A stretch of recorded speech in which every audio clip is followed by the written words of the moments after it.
บายดีซ่อมพ่ออีกแล้วพ่อบิวลี่จ้าเอสบายดีลูกสบายดีเด้อบิวลี่พ่อไหมลูกได้ดีลูกเอโอ้พ่อได้ลูกละงามเนาะ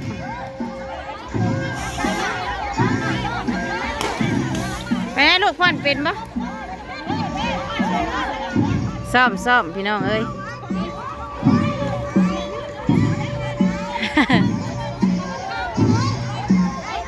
อย่างนี้ฮะ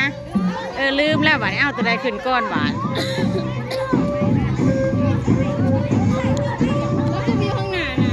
ใช่นะป้าได้ตังอยู่หนาเนาะป้าคือประมาณอยู่หนาซะเป็นคนหูหนากระเมนแหละให้คนอื่นเห็นเอาเลยเนาะเมนฮะตัวมืออื่นสิรอดอยู่บ่เนี่ยจิจกยังรอดบ่นี่โอ้บ่ได้นี่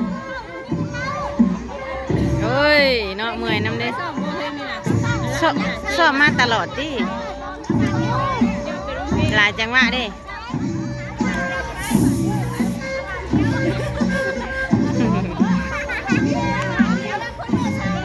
นั่งดีหัว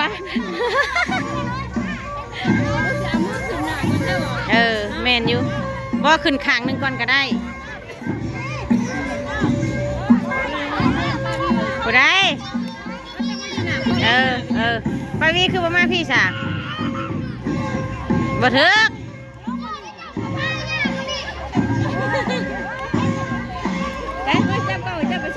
เฮ้ยมือเดียวนึงสิชอนมูเป็นบ่สาบ่รอดเลย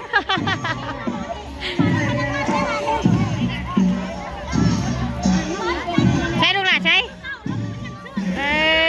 คากะดินี่บิวตี้เป็นเชยหันหน้ามาด้วยฮะนั่นบ่ได้อีหล่าไปยืนอยู่หน้าพุ่นลูกยืนอยู่หน้าเพิ่นพุ่นลูกพ่อนเป็นวะเรื่อยบิวตี้เด้คนหน่อยสิไปไหมลูกหล่ะเน่บ่ไหวเอาหน้าไปพุ่นบัดบ่ลงโต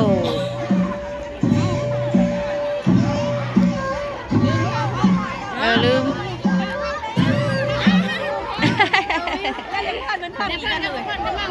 ไปพ่นไปลูกไปใหญ่เด้เนาะที่ได้อยู่บ่อันมาแดนเซอร์เฮาหรือว่าอันยังกะยังเฮ้ยเพิ่นเอิ้นยังเฮ้ยนางพ่นอันนี้ยังเอิ้นยังเฮ้ยล่ะลืมล่ะ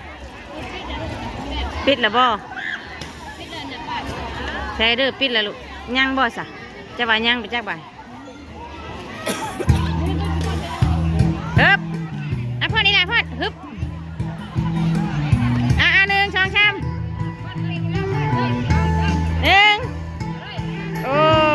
บ่ได้ว่ะนี่ครูเพิ่นเคยพ่อนเสียงพินเด้บัดมาเอากองตุ้มมันบ่ถือกันบัดลืม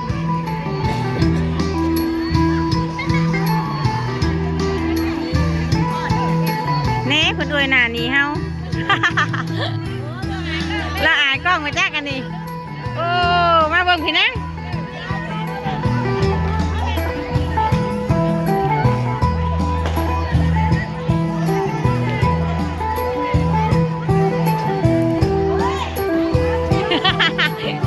สิรอดอยู่บ่แดนเซอร์เฮามื้อนี้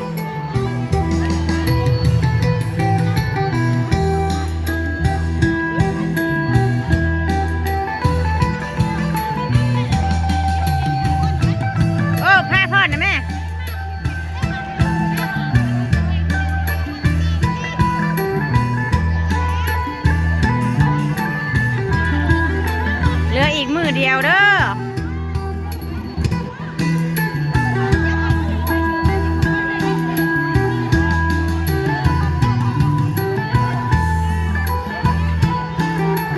นั่นคนละจังหวะเราเห็น เ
านบุญ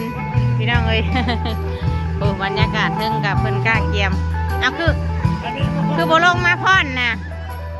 คือโบลงมาชอบแล้วเลยป้าเป็น2 ทีมบ่น่ะป้าดูโอเคสันกล้าเกียมพี่น้องเอ้ยมีกองบุญอยู่4 กองว่าสันเนาะชัดท่าก็มีแต่2อันเจ้าภาพนะ2 กองแล้วก็กองร่วมกับ2 กองก็อยากให้เกิดบุญใหญ่พี่น้องเอ้ยมาเด้อพี่น้องเอ้ยมาดินบุญบังไฟ โอ้อันนี้มือสีเผิงสีเทียนใช่หนชมพูนะชมพูไปดิลูกบังไฟบ่บ่แล้วพอดมือเดียวสิให้พอดเป็นบ่สั่งบ่ได้มาเลยลูกพอดนะไอ้ด่าพอดได้เร็ว1 2 3นั่นนี่อันเด้ใจแท้แล้วบ่ได้เห็นจักเทื่อเลย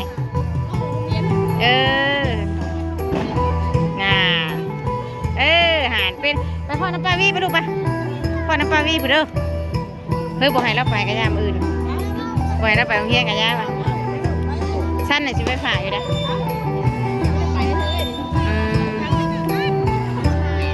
ครั้งแรกลูกคนอ่ะแล้วเบิกข้าวเดียวเนาะ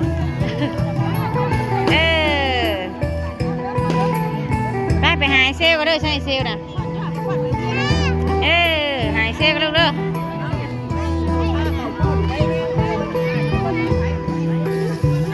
ใส่ได้เซลเนาะโอเคพ่อแม่พี่น้องเลยเนาะสิจบคลิปจำนี้ก่อนเด้อถ่ายทำพ่อแม่พี่น้องในเบิ่งเนาะอันนี้งานบุญบังไฟสปปลาวเฮากับสิประมาณนี่แหละบ้านใดกับพี่น้องเลยแต่ว่าบางบ้านเพิ่นกับจัดใหญ่เนาะเพราะว่ากองบุญลายนี่กองบุญโบราณกับโบราณปานใดธรรมดาพี่น้องเลยเนาะสาบุตาสิได้จบคลิปกันเด้อพี่น้องเอ้ยฝากกดไลค์กดแชร์กดติดตามคือเก่าในเด้อสิถ่ายคลิปทั่วๆไปพี่น้องเอ้ยขอบคุณหลายๆโดยสบายดี